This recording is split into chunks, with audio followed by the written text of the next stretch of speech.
Welcome to this tutorial on how to install ArcGIS Pro for use with Mic Plus. The Mic Plus ArcGIS installation package includes the required installation files for ArcGIS Pro. Open the prerequisites folder and locate the ArcGIS Pro installation files. Then find the file arc-gispro.msi and double-click it to begin the installation. When the installation wizard appears, click Next to begin.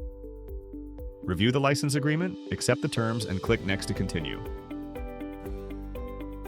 Follow the prompts in the installation wizard to complete the setup. The installation may take several minutes to complete.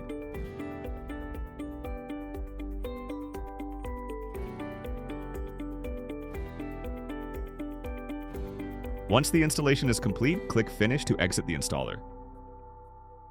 ArcGIS Pro will now launch automatically and you're ready to sign in and begin using the software.